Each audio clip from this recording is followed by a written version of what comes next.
So the next CIS update is actually insane. We're getting a full bounty system where players can literally place credits on your head, new progression perks for CIS ranks, undercover disguise mechanics for B1 and B2 droids, new morphs, balance changes, brand new hostile NPCs being added to the city, and even a rework of the Wasteland. In this video, I'm gonna go through everything that's coming, explain how the systems work, and show off some of the biggest changes before the update officially drops. Hope you guys enjoy the video, and don't forget to like and subscribe.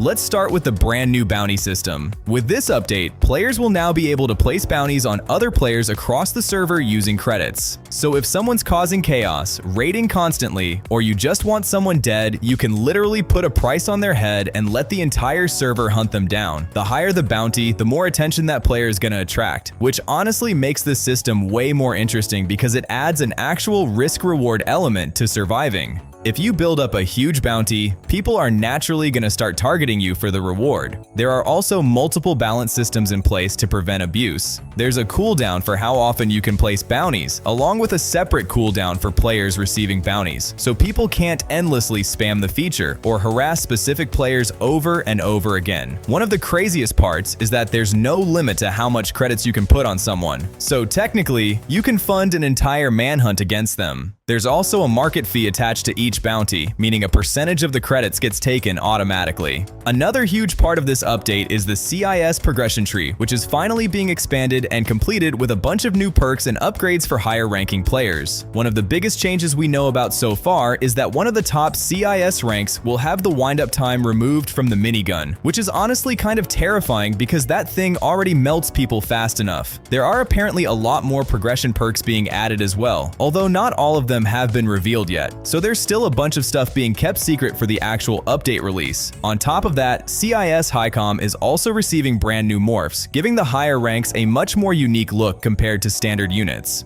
Next up, we have the Game Pass Rework, and this one is honestly pretty interesting. The reworked B1 and B2 droids are getting a brand new ability that allows them to shapeshift and disguise themselves as GAR units. So instead of immediately looking like a walking pile of separatist scrap metal, you can actually blend in and catch players completely off guard. There are still some balance limitations though. The fake morph is a one-life ability, and it also has to be purchased using credits before you can use it. So players won't be able to endlessly disguise themselves over and over again every single fight. The B1 droid will only be able to disguise itself as standard GAR units, while the B2 gets access to even more advanced disguises, including divisionals, which honestly means nobody is going to trust anyone anymore after this update drops. Visually, the reworked B1 droid also looks way better compared to the older version, and overall this update seems aimed at making the droid classes feel more unique. Moving on, they're also adding the Pykes as hostile NPCs throughout the cities. There honestly isn't a ton of information available about them yet, but for people who don't know, the Pykes are basically a massive criminal syndicate from Star Wars that mainly deals with smuggling, spice trading, and organized crime across the galaxy. From the way they've been described so far, it seems like these NPCs will probably act as hostile enemies that roam certain areas, attack players, or create random combat encounters around the map to make the cities feel more alive and dangerous. They could also potentially be tied to events, raids, bounty hunting, or territory control systems in the future, especially since the Pyke Syndicate is heavily connected to criminal operations in Star Wars lore. Again, not everything has been confirmed yet, but it definitely sounds like they're meant to add more activity and unpredictability to the map instead of cities feeling empty all the time. And honestly, visually they already look pretty solid. Then we've got the Wasteland rework, and this is something I'm really happy about since I've wanted it for a long time. Looking at the leaks, it's going to look much better than it currently does. From what we can see, they've added a bridge and something that looks like a cave hideout. I'm not really sure what it is yet, maybe a spawn for raider teams. Last up, we've got some UI and social updates. The factions UI has been updated, and there's also a new faction race. On top of that, we're getting a new friends and co-play system, which introduces permanent referral rewards. So now playing with friends or bringing new players into the game actually gives long-term benefits. Thanks for watching, and let me know what you think about this update.